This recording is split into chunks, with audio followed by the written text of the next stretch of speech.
With thanks to the Australian Campdrafting Magazine, Kate Jones, you've always got to be ready for me. Firstly, Kate Jones joins me. Hello, Kate.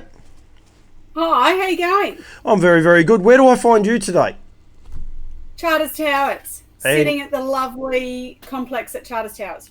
And any truth in the matter you got t-shirt and shorts on? Yes, lots of truth in that. It is a lovely day up here. I will be honest. I've just come back from New Zealand. Beanie weather, jackets, jumpers, you name it. Yes, I've got the Nutrient sleeveless vest on because it is one of the warmest ones you can get. Central Victoria, it is ridiculously cold. So make sure you enjoy it up there, won't you? I certainly will. Even my boys at home are telling me how cold it is. But no, it's beautiful up here. Shorts and t-shirt. Now, Charters Towers, for people who don't know, I actually did a cross with Dane Pearce and Mark Barton the other day as well. It's inland from Toowoomba? Townsville. On yours, one of the T's, yeah. About 2 hours inland? Yes. So it must be... Yes, it is. It must be a very remote, different part of Australia to visit for a start. Well, I suppose it is if you look on the map, but when you're up here, it's actually not. Yep. Like, there's everything in this little town that you'd want. So it's a bit of a hive of activity. It's got one, like, I went for a walk around their sale yards. It's one of the biggest sale yards complexes I've seen in a long time. Yeah. Beautiful part of the world. We'll get that on the bucket list. Last time I spoke to you, we're going to do this a little bit regularly, but someone might have got the dirty lurgy and a few other things might have happened and just slowed him down. I went to a trip to New Zealand. You're in Emerald, sitting pat because of the big rains that were coming, and you managed to get on the road, but probably not for a few days after that either. No, I didn't. I sat tight there and I headed out to Greenvale.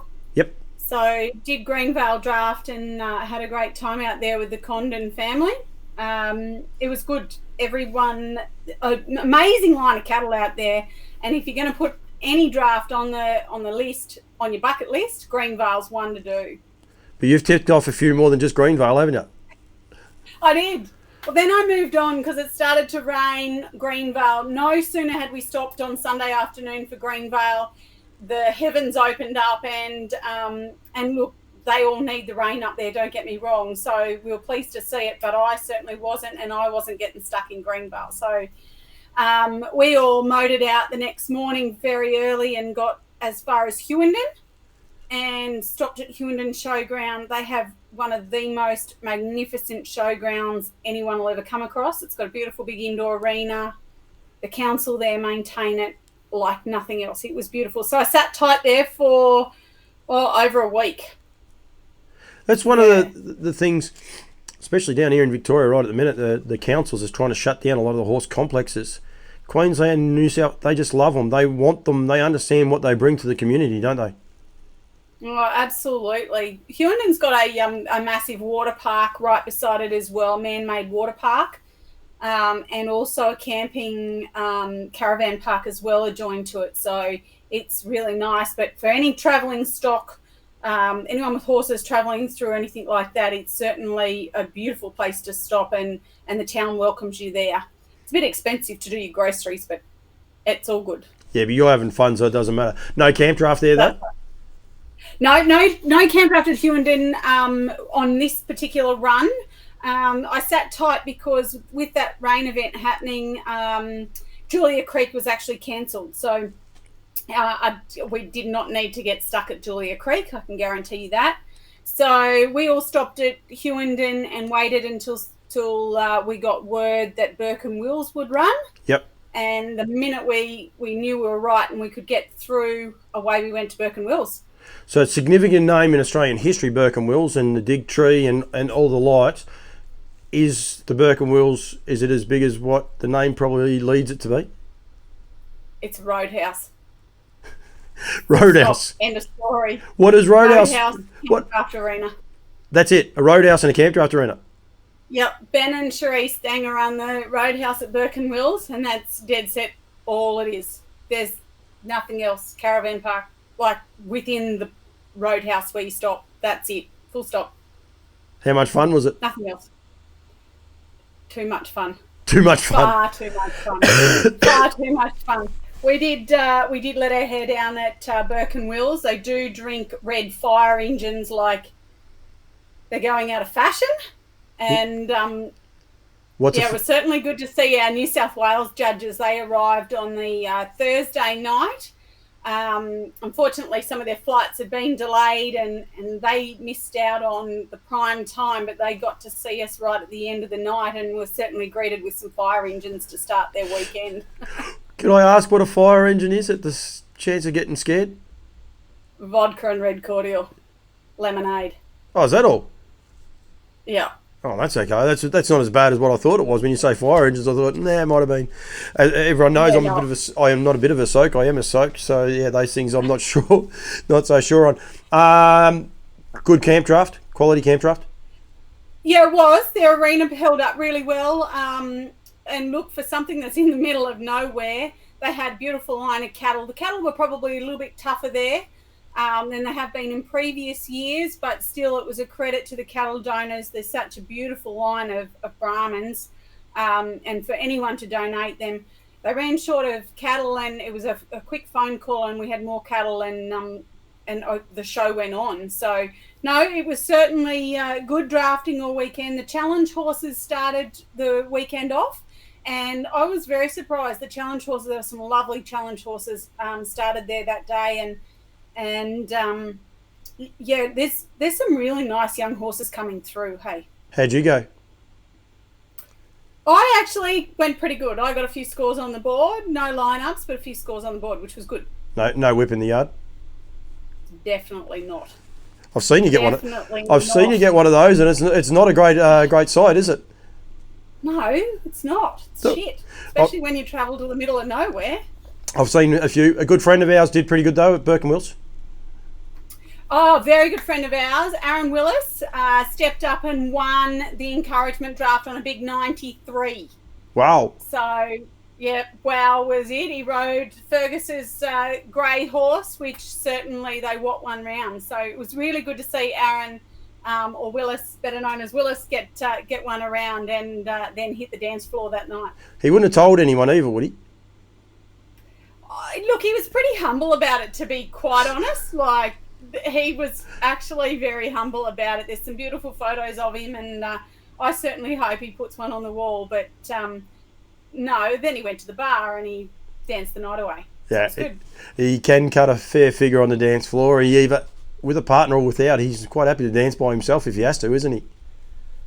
Yep, up or down poles, either way. I'll leave that alone. Not sure about that one. Yep. I'll just happily leave that one alone. Did you? Mcnabs were travelling. Did they end up there at Burke Wills with you, or did they go a different way? Yeah, but Mcnabs left to go to Burke Wills a couple of days earlier than I did. I stayed and did a little bit more work at Hewenden, but they went through and look, it was great to see Craig in the finals. Craig had a really great weekend, so it was really great. And they then went on to Camel Wheel, and I see Craig's placed up again in and got ribbons out of Camel Wheel. So good on him. He's having a great trip. Well, it's one of the things I wanted to highlight because I know, there's a lot of people I do know, like that I don't, that are actually at these drafts and the likes. But it's just the camaraderie that you guys take for granted. Trying to get that word out there to people on Campbell's comments, because like the Mcnabs, they've got a pretty impressive looking rig and all the rest. But they don't care. They're part of the furniture of the camp draft, and they enjoy being there and having a bit of fun with it, don't they? Oh, absolutely. And we all went to the bar and cut some moves there as well. So, no, everyone's just on level playing field. So, no, it was good to see. They've had a lot of fun this trip. So we got Burke Wills, Camel Wheel? Yeah, they all went on to Camel Wheel. I didn't. I came back to Horse of the North. Charters Towers. And did Horse of the North Challenge at Charters Towers. Yep. And that had a sale involved with it as well. I did it across with Barto and Dane, as I said the other day, and I think the average was up, which is good and bad. I would imagine a lot of the camp draft purists probably hate it, but I mean the fact that more and more people are getting involved with the camp drafts, the reining, the cutting, these horses are becoming a lot more popular, which means you'll start paying a little bit more money for them. Yeah, look, it was really good, and I watched the sale online last year, so I wasn't here personally, but from what I've heard over the weekend, the quality of horses certainly stepped up. The sale stepped up. You know, I know that there was a lovely yearling filly. She made $17,000. And look, I think we'll start to see the horses yet again keep stepping up next year. They'll be better presented again. They'll start to breed for that classic and other incentives. And certainly the incentives of growing here as well. They do have an incentive here, an under 6 and over 6 incentive. We saw Bobby Hammer win the 6 years and over incentive. Josh Smith runs second. Peter Weston, he won the under 6 years, and Katie Cox was second. So we'll see those grow. It'll take a couple of years to see them grow. Look, kudos to the nutrient to Dane, especially Dane put his heart and soul into this sale. And I will say the boys did a very, very good job and got the day done with a great deal of professionalism. It looked $1 million. They turned the arena around and did a great job. And look, I think we were done by 1:30 that afternoon. So it got everyone safely back on the road again and got them home. I know Dane Pearce, I like through my standardbred, for the standardbred sales. He's a passionate man. He's an honest man too, like as far as in he knows his limitations or where he's at and all the rest. He's incredibly passionate about Charters Towers and making it a big sale. That's one of his little babies, I think you'll find. So he's a good man. He's a lot of fun, actually. Yeah, look, I think we'll definitely see the sale grow. They had some amazing trophies there. I know they had angle fridges with beautiful, engraved leather plaques put on them. Really, they did do a good job. Their signage right the way through. They promoted it very well. I think we'll see the horses. There were some nice horses, don't get me wrong. But I think next year people will be really looking at this sale. And if you're not looking, start to take some notice, because this sale will go on. No, that's very, very good. Little side note, you don't know this story at all, but Mark Barton was actually in New Zealand with me last week, and he had to get on the early bird, which was 3 a.m. On the Friday morning, and I believe he got to his hotel at 1 a.m., lost baggage, and the kicker is, if you actually take the 2 hours back that he left, because that was New Zealand, he left at 3, it was actually 1. So he was on the road for 24 hours for a plane trip. And you know what? You know why? He was over in New Zealand and said, no, it's a piece of cake. Because everyone was saying, why aren't you flying to Brisbane from Auckland? But he flew to Melbourne because Melbourne had a direct flight to Townsville. But unfortunately, when he landed, they cancelled the flight. Oh, no. So, yeah, lesson learned. No. Lesson learned, Mark Barton. Don't skite too early, mate. Don't sit there and say this is going to be an easy trip, because, it come back. And then they lost his luggage. And, so I will put that out there too. We had a 4-hour delay getting across New Zealand. Everyone's getting delayed. If you're planning to travel by plane anywhere, allow a lot of time, because it is a mess. But well, anyway. I think on a note of that, Dane and Colby both had travel issues as well on flights for the same week. So and lost baggage. I think their bags went missing too. So, note to self. I think flights at the moment are not quite reliable. Totally off subject, but who cares? People will watch us. Yeah, the carousel wheels when you get your luggage at the things. Well, I had 2 baggage. When I landed in New Zealand, mine was the first bag out. I'm like, oh, how good's this? Do you know how nervous you get when you start sitting there and waiting? And we were meant to have landed at midnight when it was 4 a.m. in the morning that we got in. And 1 bag. It was the second last bag to come out, third last bag to come out. I was and that was the one with the clothes too. The one that I had me cameras, which were just so useful when you need to change clothes, that's for sure. Australian Campdrafting Magazine, you are still running it, you're still doing it. I don't know how, well I do, because that's half the reason for your trip, is to highlight what's going on, hence the reason you and I are chatting about as much of it as we can and highlighting it. Whereabouts, what's it up to at the minute? Australian Campdrafting Magazine is being, the magazines, my darling husband has packed all the subscribers' magazines on his own back at home. They're in the mail today. So how exciting. Watch your mailboxes. The new June-July issue will come out. It's on sale as of the 6th of June. Which is next Monday. There's some exciting stuff in there, really. We've got some lovely sires on board. Lots of stuff happening. So it's good to see.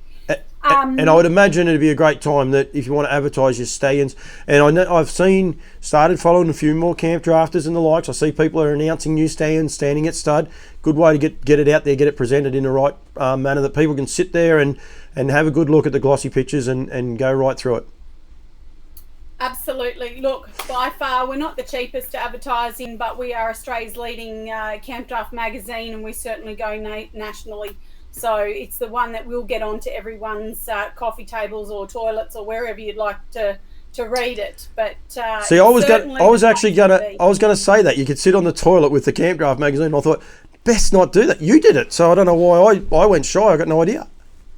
People tell me they read it there all the time. Not my personal choice of reading, but anyway. It's a downside to the tablets. You can get stuck in there for a long period of time watching TV shows. It's very embarrassing, but that's okay. Side note, we'll change that one right up. What else is on offer? Advertising. If you would like to do your stallion advertising, call me straight away. The books are starting to fill up really, really fast. Today's been a big day with advertising. So they're due in by the 1st of July. So super edition, that'll be our August-September edition coming out then. And we'll also have the full wrap-up of Horse of the North here because, just on a bit of a side note, this Horse of the North committee are only a very small committee. John Salmon and Melissa Salmon and everyone else around them. I can't thank them enough for having me up here. The amount of work that they did and the small committee that they've got is just phenomenal. Like, it really is. We started here on Thursday. We went through till Saturday night at some ungodly hour, and they did a great job. So if anyone's got a challenge horse and wants to come up, don't think twice about it. It is really a good show. And they're going to grow it. That's one thing about it. It's not going to stay as quiet as what it is. They want to get it bigger and better every year. Yeah, for sure. And if there's any local people that want to get involved and step up onto the committee and give them a hand, I'm sure they'd be internally grateful for it. But really good people to work with. Very, very good, Katie. All right, where are you off to next? Blair Athol. Some of the names. 4.5 hours south of where I am now. And then I'll head out to Bowen River. Some of the names you come up with, where'd you say Blair Athol? Blair Athol. Not far out of Clermont, apparently. All right. Never been there? I'll look at the map. No. Maiden voyage? No. It's pretty ordinary road back there. I know that. I did a tyre on the way up on that road, so I'll poke off down there, and then after I've done Blair Athol, I'll head out to Bowen River. That's the plan at this stage. They tell me they've got a magnificent line of cattle at Bowen River from Strathmore, one line of Brahmins. So it'll be great to see them. And hopefully my boys will join me. They might fly out and see me. I was about to say, is Cameron jealous? Yeah. Proper. But anyway, and it's freezing cold at home at the minute. So no, the boys are going to fly up to Mackay, come out to Bowen River at this stage, and then spend the week with me showing my hacks, my show horses at Mackay. And then I might con him into driving me home. I hope they learn how to use that washing machine before they jump on the plane, because there's no way knowing they've got that many jocks. Look, I really hope my house is clean when I get home. I'm sure it will be. 1,000 to 1, that's not going to happen. You got no chance of that. No. So, all right, really, Katie, it's been good chatting. We might do another random. Chat in a week, 10 days, something like that. See where you're at. Yeah, let's do that. Let's do that when I hit back into Mackay, and I'll be able to tell you what's happened at Blair Athol and Bowen River. It's an unusual name for a town, I must say, Blair Athol. Australian Campdrafting Magazine. If you type in the Australian Campdrafting, I don't think you need. What do you need for the website? Help me out, because we got this wrong last time, so don't do it to me again. AustralianCampdrafting.com.au. Thank you. AustralianCampdrafting.com.au. Make sure you put that one up there. Or buy the magazine. It's online as well. And keep up to date. It's also on Facebook, the Australian Campdrafting Magazine, so you can follow it in plenty of places there. Katie Jones, thank you very much for joining me, keeping me updated, and I'll look forward to having a chat again in the next week or two. Absolutely. Great talking with you, Paul.